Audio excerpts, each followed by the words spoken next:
Whispers in the Shadows. Jake Thompson stared out the grimy window of his small bedroom, watching as the last rays of sunlight disappeared behind the looming silhouettes of oak trees.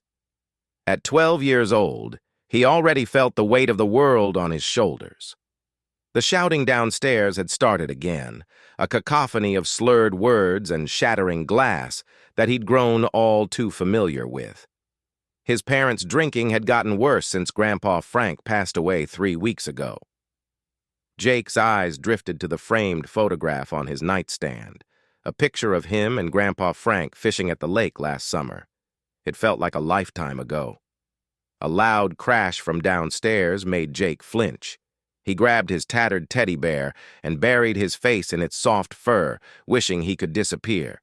Grandpa Frank had always been there to protect him, to whisk him away when things got bad at home. But now, Jake was alone. As night fell, the house finally grew quiet. Jake crawled into bed, clutching his teddy bear close. Sleep came fitfully, filled with disjointed dreams of shadowy figures and whispered words he couldn't quite catch. Suddenly, Jake sat bolt upright in bed. The room was bathed in an eerie, silvery glow. At the foot of his bed stood Grandpa Frank, looking younger and healthier than Jake had ever seen him in life. "Grandpa?" Jake whispered, his voice trembling. The apparition smiled warmly. "Hello, Jakey boy." Jake rubbed his eyes, certain he must still be dreaming. "But you're dead?" Grandpa Frank chuckled. "Well, yes. But that doesn't mean I've left you, son." Tears welled up in Jake's eyes. "I miss you so much, Grandpa. Everything's falling apart without you." Grandpa Frank's expression grew serious. "I know, Jake. That's why I'm here. There's something you need to know, something that can help break the cycle that's been plaguing our family for generations." Jake leaned forward, hanging on every word. "Listen carefully," Grandpa Frank continued. "Seek me where the shadows end. The truth lies buried in the past, waiting to be unearthed." Before Jake could ask what he meant, the apparition began to fade. "Wait!" Jake cried out. "Don't go!" "I'm always with you, Jakey boy," Grandpa Frank's voice echoed as he disappeared. "Remember, where the shadows end." Jake woke with a start, sunlight streaming through his window. Had it all been a dream? It felt so real. As he rubbed the sleep from his eyes, something on his nightstand caught his attention. Next to the photograph of him and Grandpa Frank was a small silver key that Jake had never seen before. Over the next few days, Jake couldn't shake the memory of his ghostly encounter. He found himself drawn to the woods behind their house, searching for something, though he wasn't sure what. His parents were too caught up in their own demons to notice his frequent absences. One evening, as the sun began to set, Jake ventured deeper into the woods than he'd ever gone before. The trees grew denser, their branches weaving together overhead to block out the fading light. Just as he was about to turn back, Jake stumbled into a small clearing.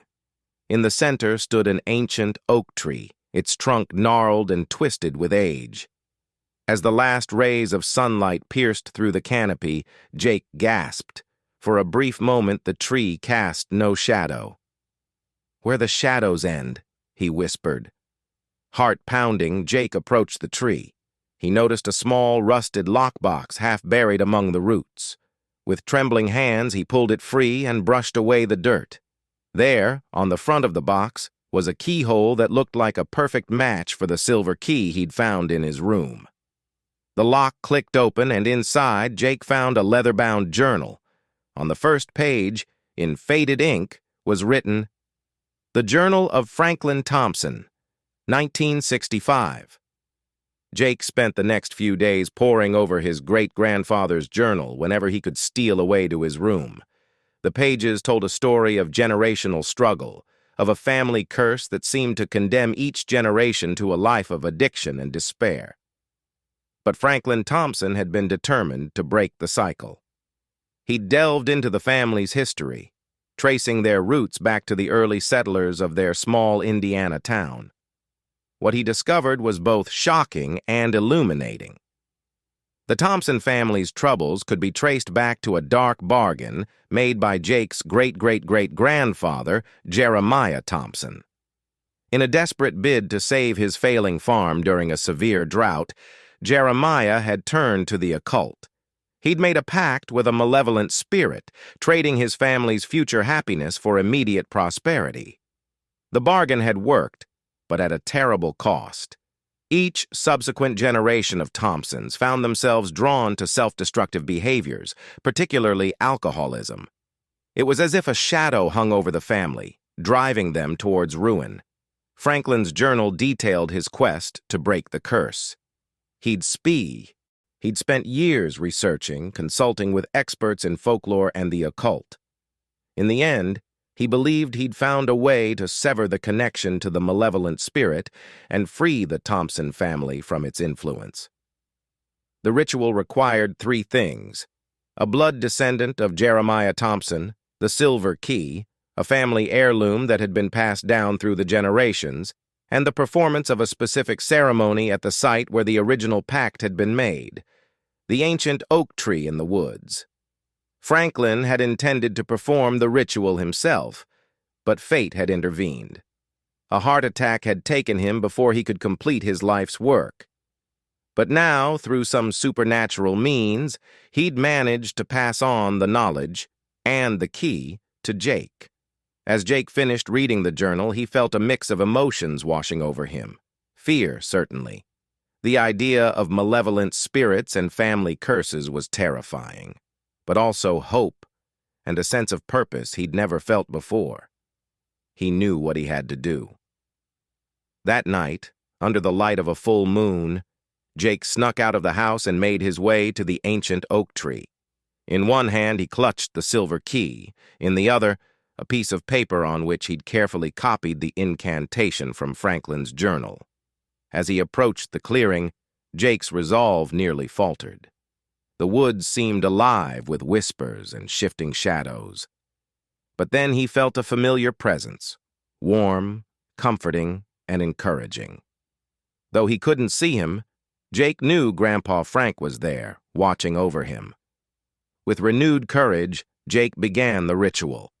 He placed the key against the bark of the old oak and began to recite the words from the journal.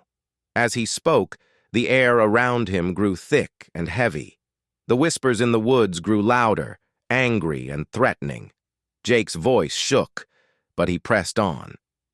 As he spoke the final words, a blinding flash of light erupted from the key. Jake was thrown backward, landing hard on the forest floor. When he opened his eyes, the woods were quiet. The oppressive atmosphere had lifted, replaced by a sense of peace Jake had never felt before. As he got to his feet, he noticed something remarkable. The old oak tree was casting a shadow in the moonlight, just like any normal tree would. Tears of relief and joy streamed down Jake's face as he made his way home. He knew the road ahead wouldn't be easy. His parents' addiction wouldn't magically disappear overnight. But the curse that had haunted his family for generations was broken. For the first time in a long time, there was hope for the future. As he climbed back through his bedroom window, Jake caught a glimpse of movement out of the corner of his eye. He turned to see Grandpa Frank's apparition, smiling proudly. "You did it, Jakey boy," the ghost said, his voice filled with love and pride. "You've given our family a second chance." "We did it together, Grandpa," Jake replied, smiling through his tears. Grandpa Frank nodded, then began to fade away. But this time, Jake wasn't sad.